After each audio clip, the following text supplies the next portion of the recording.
also, but let me just give you a couple things. Welcome to one of the safest places in the United States. If you look at FBI stats, you will see that the murder rate here is lower than the national crime rate. It's lower than places, I'm not going to name any cities in Texas, and it certainly is, I'll name one. It's lower than Washington, D.C., like 2-3 times even lower than that. Whether it's rape, murder, assault, the border using the FBI stats is safe. Now, do we have a war zone like some people call it? No, we don't. Do we have a humanitarian crisis? Yes, we do. We do have that, and I'll explain why we're seeing that in the Valley.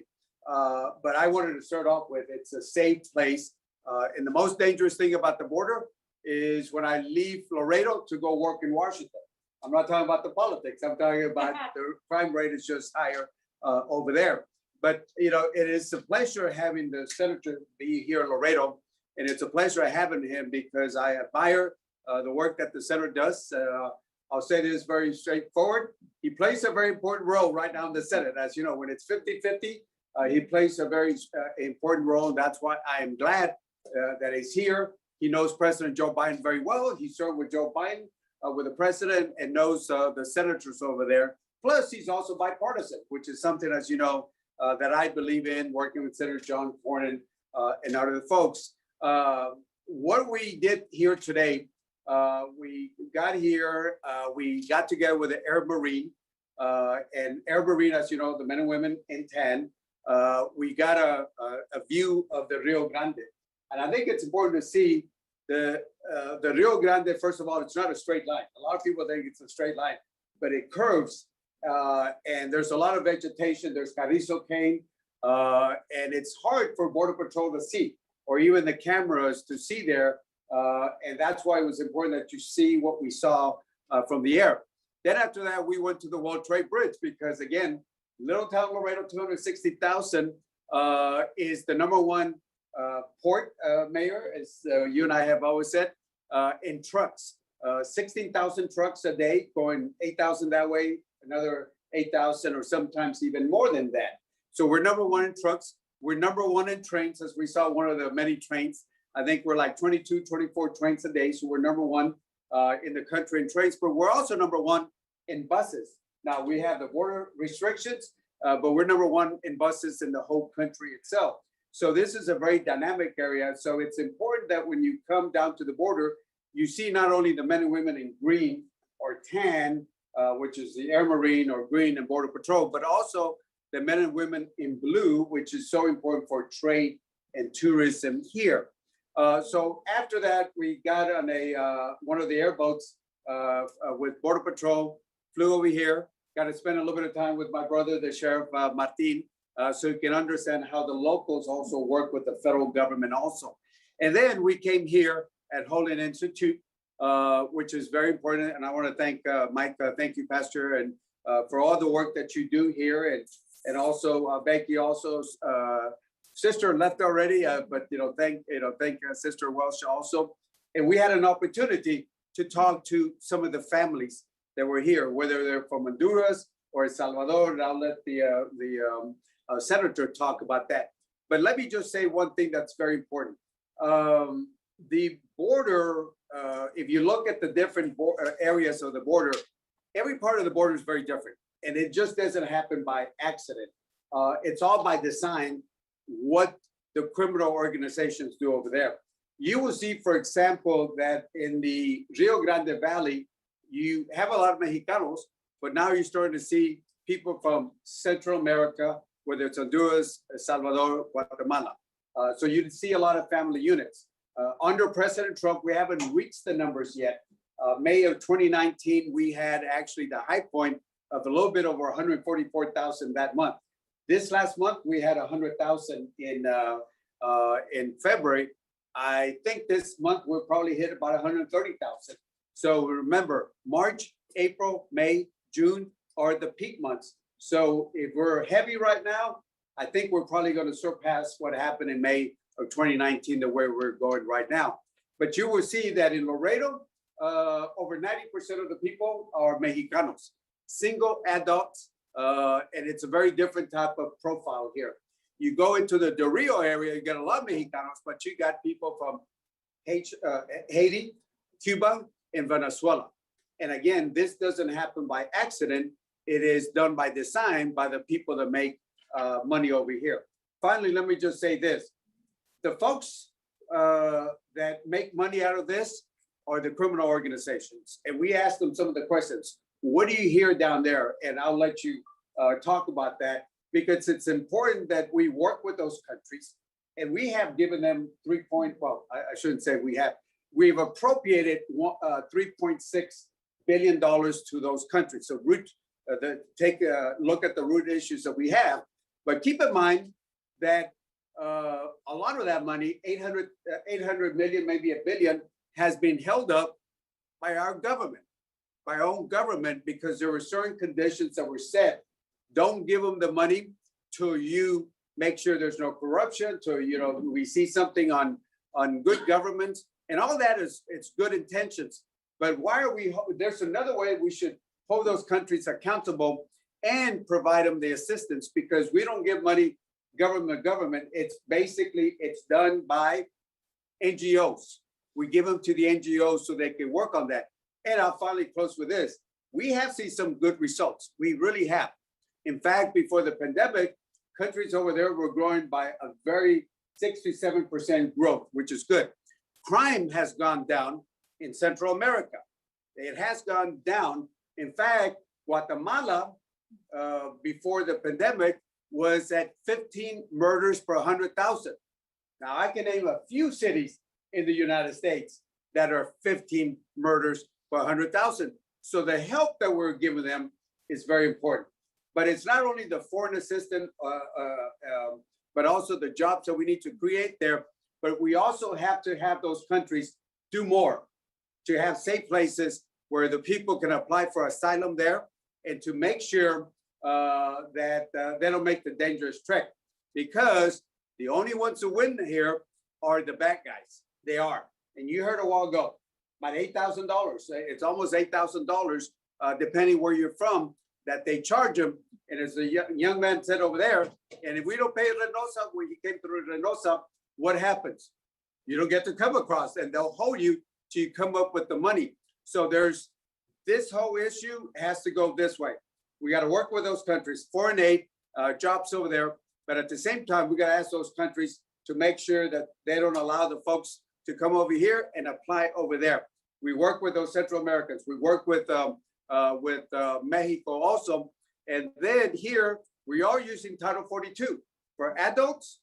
If you ask the chief here, most of the Mexicanos, they mainly get it turned around real quickly. We got to look at that.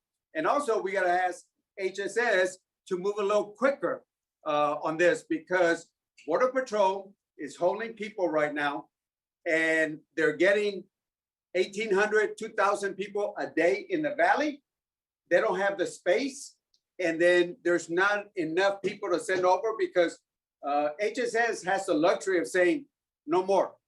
We don't want any more people coming in. We don't have the space right now. Border Patrol has no choice. So there's people coming in, and they can't let people out. And right now we're trying to find space. I mean, think about it. There's one place that's a livestock place. So we keep animals there. Now we're keeping human beings there. And there's different facilities where we got to do more with HSS. But at the same time, we're seeing some things that, quite honestly, Senator, and I'll finish with this, is we're releasing people without even a notice to appear, NTA. And when I was in Donna, a couple of days ago, and I was at the Ansaldúa, they told me that they had already released over 5,000 people, not on a NTA to show up at an immigration court, but what they call a Form 385, which says it's really not a status, but they say show up at an ICE office. Here's the website within 60 days. That is no status. They don't have any status at all. And that's because Border Patrol is overloaded. I don't blame the men and women in Border Patrol, but that's too many people coming in, not enough people going off to HSS. So with that, wanted to just give you and the senator my perspective where I'm coming from. But I love to hear from the senator because, as I said, Senator Joe Manchin, when it's a 50-50, he plays a very important role. And I know that. I think you all know that. And so I certainly want to have somebody like a friend like Senator Joe Manchin to make sure that he understands the border so we can work with them, so we can do the DREAM Act, so we can do a guest worker plan, so we can address the issues, not only long-term, but short-term also. So ladies and gentlemen, please welcome Senator Joe Manchin.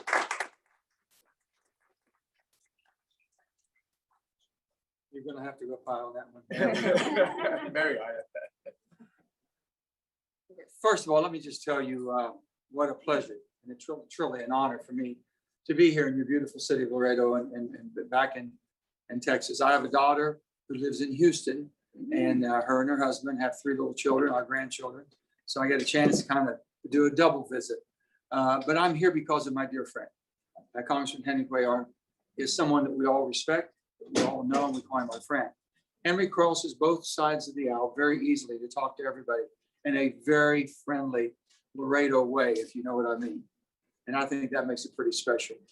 To Mike and to all of you here at the Holding community, God bless you. I'll say something about that later because it really touches me, what you all have done, giving of yourself. I want to say something about the Border Patrol.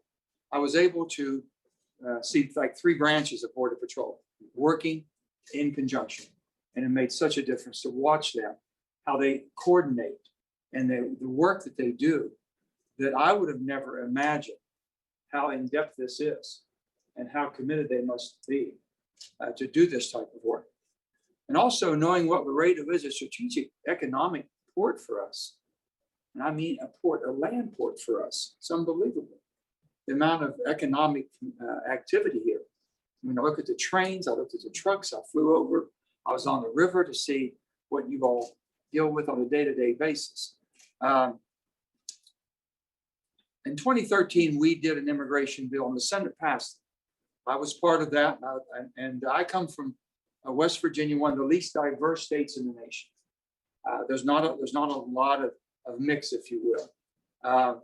We have very little migrant immigration, so the only thing that the people, my constituents, will know is what they see on television, is what they see by our reporters about what side of the aisle they may be reporting from, pro or con.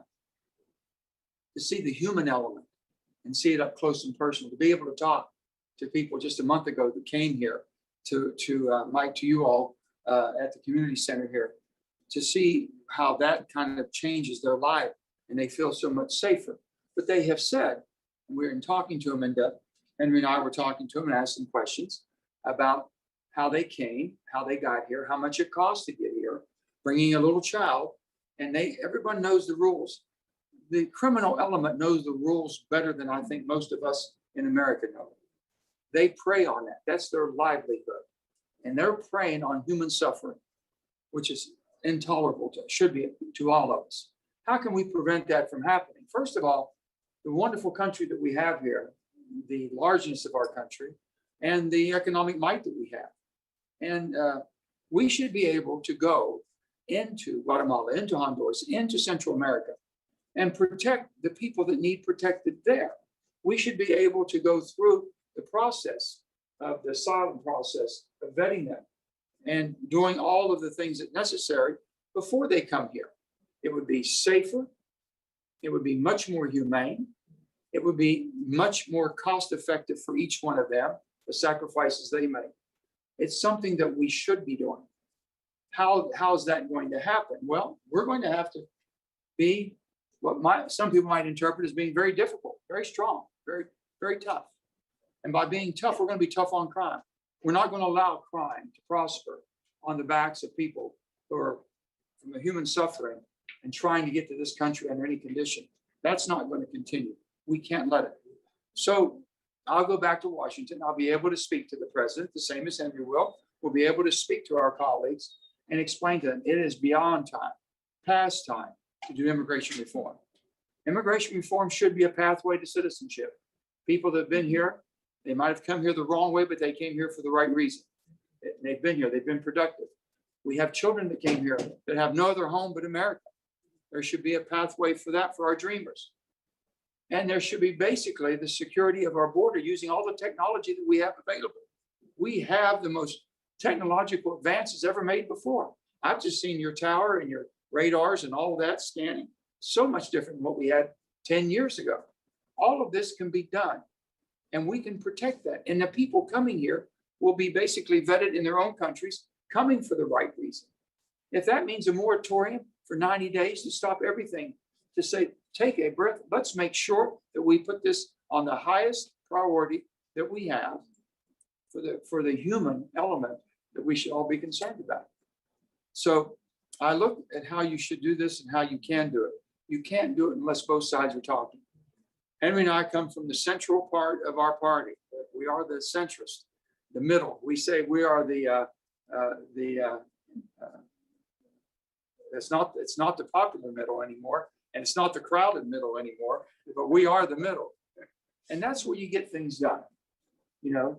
And we come from the Democratic side of the aisle. Our friends come from the Republican side.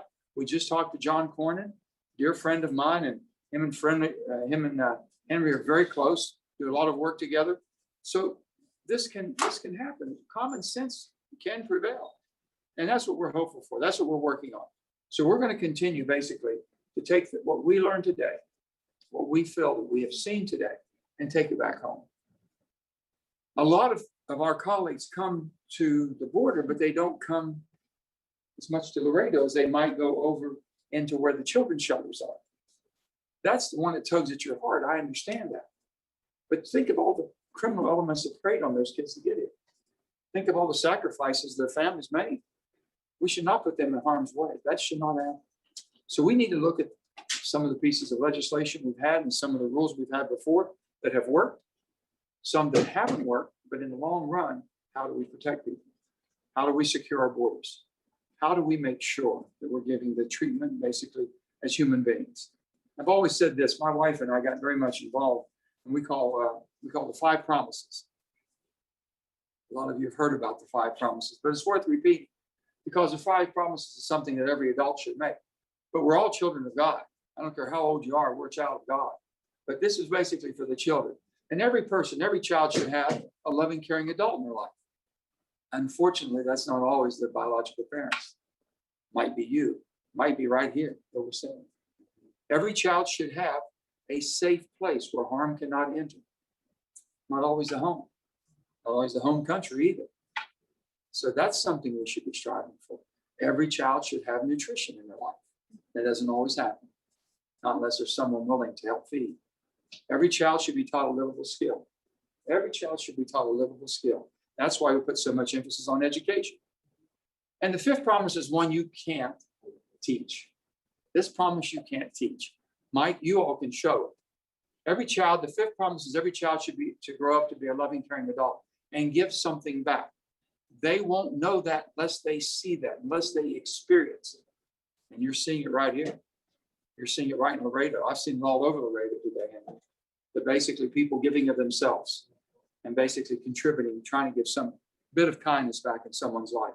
Who knows? One of these little children we saw here that came here with their parents could be someone growing up to be a loving, caring person and making sure they're continuing that tradition. So I'm proud to be here with my friend, Congressman Henry Cuellar, and it's someone I admire, someone I respect, someone I communicate with. We understand each other. And now I can go back to the Senate because this is going to be something we're going to deal with, whether they want to deal with it or not. We did in 2013. We sent it over to the House. Henry was in the minority at that time. The majority party, being the Republican Party, didn't take the piece of legislation up, and it was a good piece of legislation. It really was. It had a pathway forward. It took care of dreamers, but also it secured our borders. And all those things need to be done to have a country such as ours. So with that, I want to say thank you all for allowing me to come. Thank you all for the hospitality today. I know what real tacos taste like now. I was just having limitations up until I got to Laredo, I can tell you. Anyway, it's just been a really, truly an educational opportunity, an eye-opener for me to understand it better. Words, as they say, pictures worth 1,000 words. And let me tell you, being in presence, being here is worth 1,000,000 words for me to be able to see exactly what is happening and what we can do to hopefully relieve this. So with that, Henry, whatever, is the people having questions? Yeah, we're gonna I know handle we this. got Julia here from the Loretta Moore Times, but I think we got about 70 media folks. I'll let Alexis take care of Alexis, this. you tell us what to You do. tell us what. I do have the first question for you, Senator Manchin. You mentioned allowing asylum seekers to apply to their home country. Would you require asylum seekers to do so or otherwise return to the Remain in Mexico policy? Can you give us a name and what media they're with? This is from Saxon. Well, first of all, I understood that's what that was stopped as far as the Mexicans, being the Mexican country, that they were seeking asylum in Mexico. If that's what we need to do immediately until we're able to get to the countries that have the safe havens. But to me, the ultimate thing would be is asylum seekers in their own countries. They should not have to be preyed upon to come to Mexico in order to try to get into the United States. They should stay in Guatemala. They should stay in their own home countries where they're coming from, most of it, and be basically vetted there to find out if truly asylum is something that they qualify for and are able to be transported to our country safe and not being preyed upon. So I would say that that's the most, to me, the most priority, highest priority we would have. I said this, many years ago, 20, 30 years ago, we saw what an epidemic that domestic violence was in our country. And at that time, we decided to do something about it. We put domestic shelters in almost every community in America because we were going to determine to protect those that were basically seeking safety. We can do the same in the countries, our neighboring countries, not that far from us, on the same continent. I don't know why that can't be done. That's what my priorities would be. Yeah, hey, good afternoon. My name's Ashley Soriano. I'm with KPNS in Laredo. So I know that each party tends to have their own argument on each side, but I'm going to ask you guys what I asked your colleagues on the other side of the aisle. Sure. And that's, well, I have two questions here. Is it really truly any one person's fault? Some blame the current president, some blame the previous administration. Additionally, with MPP arrivals that came through Laredo recently the other day, some are claiming that the detention centers and the holding facilities, they're inhumane and this is not good for them. But at the same time, the MPP arrivals who came in, one man said that while he remained in Mexico, he witnessed the kidnapping of the priest, never to be found again. He was almost kidnapped. So what really is the solution? I mean, it's inhumane here. Is it inhumane there? Could you kind of touch on that?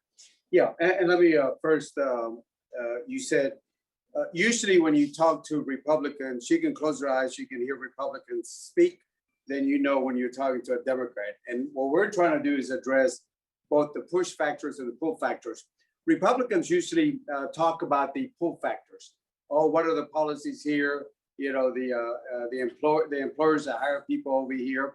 And then you hear the Democrats and they talk about the push factors: crime, poverty, hurricanes, drought, what pushes people over here. In my opinion, you got to address all those factors, because if you don't address those factors, you're not going to get very far. Let me start off with those countries over there. First of all, do we want to invest? Yes. We've invested $3.6 billion in Central America from 2016 to 2021. The problem was, you hear some Democrats say, well, Trump stopped the money. He actually did it. I was involved in 2014 where Kay Ranger, myself on the House side, and then the senator over there, we added the first $750 million. It did get reduced to $505 million this last year, but that's $3.6 billion. Why? And half of that money, at least $800 million hasn't been provided because there were certain conditions added by one particular senator, which I'm not going to mention, not present here, that said, don't give the money till you address certain conditions. Well, we still need to get the assistance to the people. There are NGOs, because we never give money directly to them. So we got to work on that and look at it. We have seen some progress by the monies that we invested. I mean, look at Guatemala. Their crime is 15 murders per 100,000. I'll mention one city, Chicago. They're the same. And so those are things that we need to look at. But the other thing, short term, we need to tell those countries to do more. For example, Mexico got a couple million, 2.5 million vaccines. I know when the vice president spoke to the president of Guatemala, I knew that the president over there was going to ask her for vaccines, which I think we need to work with them. And they said, we don't want it for free. We'll buy for it, but we need some of the vaccines like we did from Mexico. So there's certain, I don't want to call it vaccine diplomacy, but there are certain things that we can get those countries to do more and certainly work with Mexico to do that. Once we get over here, there are certain policies that we need to look in place. Title 42, it's been used right now. I want to see more of those asylum claims done over there. Even the individual that we heard of, he said, I don't mind applying over there, but I want to feel safe in order to do it. So there's a lot of things that we need to address. And finally, let me talk about detention. You hear about detention, and I think Julia has been written on this. Traditionally detentions for criminal aliens are done for profit. And the children, it's usually non-for-profit. I don't know if you know this, but they just this administration awarded a contract for a for-profit place in Carrizo. So you got the big one, and then they should have opened another one for about 500 beds for profit individuals, because again, there's no space. I mean, why is it that Coliseum, and I say this without due respect to San Antonio, I want to thank them, that's a livestock place where we keep animals. Where we keep animals that are livestock. Now we're keeping individuals. What is it, about 500 kids, 500 boys up there? So again, we're only looking at kids when they come over here. But if people are against trafficking and smuggling, why do we only look at it after the kids get over here? Don't you think the kids got smuggled and trafficked when they were in those countries and they came in through Mexico? That's trafficking. And we put those kids in the hands of coyotes. Finally, with this, the criminals don't care. Everybody saw the video yesterday where you had some coyotes drop two young little kids from a 14-foot thing. They just dropped the kids over the fence. Two little toddlers on that. They don't care. They don't care. They're there only to make money on this. So there are some things we need to talk about. Some people might feel a little uncomfortable, but I still feel that the kids that have gone through very difficult times have gone through more difficult, uncomfortable times than some of the topics that we want to talk about. Let me just say, when I call this a crisis, I'm not blaming the crisis on the present administration of President Biden, the former administration of President Trump. This has been a human crisis for a long, long time. I can remember back in the 80s, Ronald Reagan talking about how he was going to take care of immigration. It started back then, the dialogue, and it continued ever since. So if you think you can blame a Democrat or a Republican, then it's wrong. You're never going to fix anything. If you can't come together as Americans and say, listen, on our borders, our neighbors, should we have this type of suffering, the human suffering, and allow, when I say human suffering, not only the conditions in their country because of natural conditions, but of man-made and people-made conditions of the elements of criminal elements taking advantage of people. It's to their benefit to keep this cycle going. That's their model. That's their plan. That's their business model. How do we continue to exploit? So they're never going to change. If they don't have to change it, if we're not willing to change it, trust me, they're not going to. They won't be making money. They'll try to figure a way if we start vetting in their own country, trying to basically go through the asylum process, and they'll try to figure it out. But I guarantee you, if people know they can go over to this 1 hour away or one mile away, they'll get there. They'll get there, not to pay a fortune to do it. So I'm not going to blame on political sides. This is a crisis of human proportion that's been going on for far too long, and it's time for us to end it. Yes, ma'am. Senator Manchin, you mentioned that there's a possible solution in asking these migrants to claim asylum in their home countries. But is, the central tenet of asylum is that they are, seeking to escape prosecution in their home countries from against their religion, sexual orientation, etc. Don't you think that in itself could also lead to violence against these migrants, the same violence that you are wanting to avoid? Not if I'm saying that we're going to make a major effort. We have to make a major commitment. So no different than what we were able to do, and we do go into country many different reasons and purposes, but we can go in there for a human cause, and we can work with those governments there. As Henry was saying, there's a lot of things that they need from our country, which we can help them, from the pharmaceuticals to basically the vaccines to economic opportunities, so many different things that we can open up to have cooperation in those countries, but they have to have us in there basically overseeing it. Am I going to depend on the Guatemalans or basically those countries as far as their governments to protect those people, but that's who they're fleeing from? No, that's not something we should do. And I think that we can do that, but we can make those type of arrangements. And Congressman Cuellar, is that a model that you believe could work also? Yeah, if we set it up right, it can work. And let me explain. When you mention some of the cases that you mentioned, keep in mind that according to the immigration courts, if you have 100 people that ask for asylum, 88% of them are going to be rejected and 12% are going to be accepted.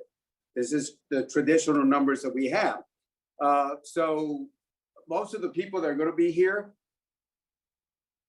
let me say this very diplomatic, we're giving them false hope, because if they go in front of a judge, 88% of them are going to be rejected.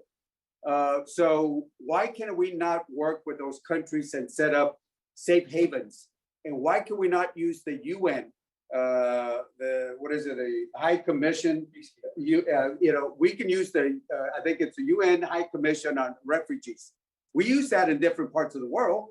In fact, we're using the UN right across here so they can test the MPP before they come over. So there are ways that we can do this. And again, I would refer people back to 2015.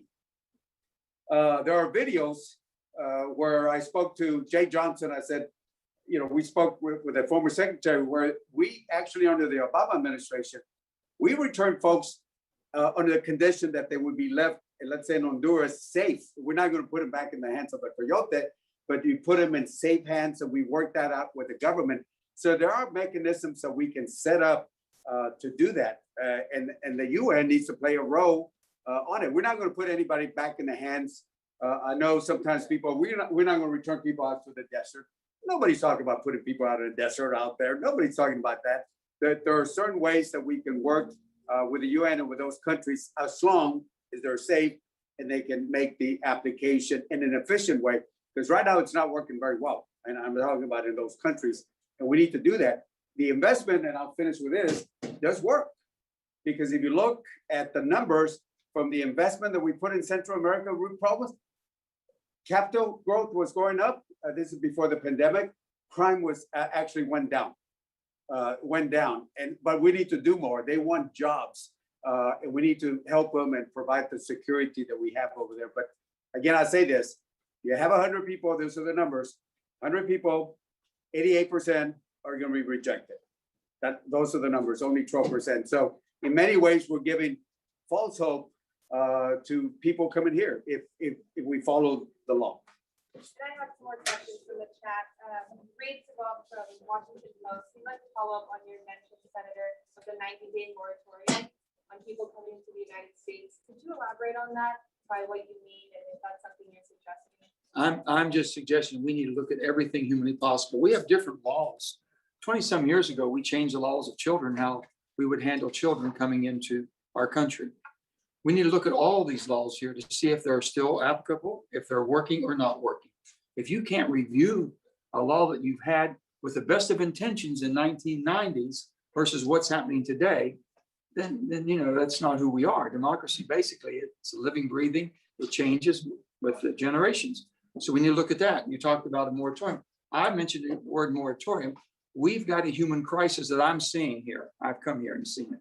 So if that means shutting everything down for 90 days of how we have people coming to our country, sending that message that we're not going to be taking people into this country until we get our ability to make sure we're able to do it and do it right. Is that going to put the pressure, or do we put a 90-day moratorium on ourselves to make sure we come up with a safe haven in the country so they can go there? Something has to be done and it has to be expedited. I'm just throwing out different ideas, but I can tell you what I've seen today and the numbers I have heard that are coming through just here in Laredo and how it's expanding and going to get a lot worse. This problem is not going away. This problem will not cure itself. I can assure you, and they're coming in droves. I have a question from Alex Thomas of West Virginia Metro News. That's the most important one. I know, Alex. With Republicans blaming the Biden administration for the current situation at the border, how do you come up with an immigration measure that addresses security concerns and humanity issues? Well, you know, everything we have done, I mean, borders have to be secured, and there's so many different ways to do it. A lot of people thought the wall would solve all the problems. Well, the wall doesn't solve all the problems, and never was it intended to. And if you don't use your security measures that you have and your technology, and basically the human element of the guards that we have is basically is our agents, border agents. Those are the people that we're basically looking at to control this and do a better job than what we're doing right now. But I mean, to blame the Biden administration, I truly believe Joe Biden is the one person that can put the compassion to doing this and doing it right. I truly believe that, and not have that type of an attitude that someone else's responsibility and someone else's fault. We can do that differently than what we've done it before. But we do have a human crisis coming, and the human crisis has been coming quite a period of time. It's coming long before either the Trump administration or the Biden administration. And it seems to continually go in cycles. And what we're seeing today, and the mass of people coming, especially the children, it's something that's going to continue until we do something about it. We need the judges. We need to be able to go through this process, the court process, and we need to basically expedite this so people don't wait 6 or 7 years and get basically spread out through all of America and we never see them again. And then my next question is from Aaron Noon with Channel 13 News in Charleston. There have been reports of empty ICE facilities all over the nation. Is there a plan to get migrants to those facilities versus the overcrowding in Texas and the spending of federal money on staying in different facilities? Yeah, if I get quoted in West Virginia, that made my day. No, let me, first of all, let me first address part of the question I got asked. When they blame President Biden, that's wrong. Because if you look at the numbers, you will see that the numbers actually start rising in August, September, October, November, December, January. The numbers start rising the other administration before on that. And if you look at this chart under the Obama administration and the Trump and then the Biden administration, you will see that the peak points, the highest numbers that came in were under President Trump. And again, I'm not blaming, I'm just giving you the facts, just the facts. The high points were in 2019. We haven't even reached those numbers under what we're seeing right now. The numbers right now haven't even reached what we had under President Trump. So I say that to not pick on anybody, but just to show you what the facts are. Now, keep in mind, there's 3 categories of people profiles when Border Patrol has them, when they stop them. Number 1, if you are an unaccompanied kid, then you go from Border Patrol to HHS. And when you look at that, you will see that that's a whole different area.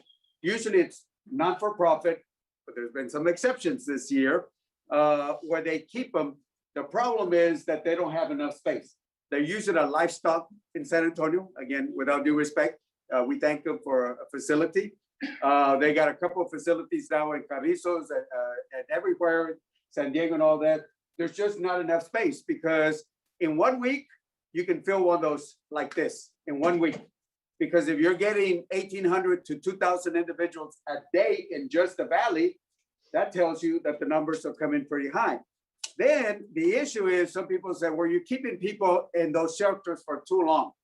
And I'll be happy to share this numbers from HSS to show you that the kids are put in 4 categories. The first category are adults. And usually it takes, the first category, trying to find the mother and the father. In those, it usually takes about an average 29 days. And then there's another category, a second relative, brothers and sisters. Then maybe a grandmother or somebody. Then finally, the 4th category is where they have no sponsor at all, no family. And I think one of the individuals here said, I had no family. Then they usually stay there 126 days, 126. And you heard people, oh, let them out, let them out. But we just can't put kids out there. I mean, we want to make sure that we're putting them in the hands of the right person. So it does take time to do that. Now, ICE is a different thing. ICE will take mainly the adults itself. If you're a criminal alien with a criminal, and in the valley, out of all the numbers people they've had about 800 to 900 criminals, felons, MS-13, rapists, murderers, name them, among the good people. They've had 800, 900 just from October 1st to now. So ICE will take care of mainly the adults on that, especially if you're a criminal. We don't want them out on the street. Some people say, don't detain them, don't detain them. Give me your address and I'll be happy to send, somebody that has a criminal record if that's what you wish. And then finally, the adults with kids, the family units, those are the ones that are either dropped off at NGOs or dropped off straight at the bus station. And now because of the overload, like the senator we're talking about, in the valley, they released over 5,000 people with no notice to appear. So the problem is, where do we hold those 3 categories? Kids are different. We're never going to put kids in the street. And sometimes people complain, you're holding them too long. Well, these are the numbers under the Biden administration, making sure that we put them in the right place, because we're not going to put them in the streets or put them out with a stranger. And that's the issues that we're facing with ICE. ICE, again, I'll say it again, I support Border Patrol, Air Marine, OFO, the men and women blue. I support ICE also. ICE does more than immigration. They do more than immigration. They do child pornography, they do drugs, they do guns and all that. We just got to find, I always say, don't blame the men and women on the ground. It's the policies. We disagree with the policies. Now under President Joe Biden, we know he's a very practical person. He's a good man. He's a good man and a good heart. And with him, we'll be able to address this. And I feel that we'll be able to address this. I just want to move a little quicker on it, but I think we'll be able to address these issues now. Other questions? We're good. Anybody? Julia? Thank you all. Appreciate it. Thank you.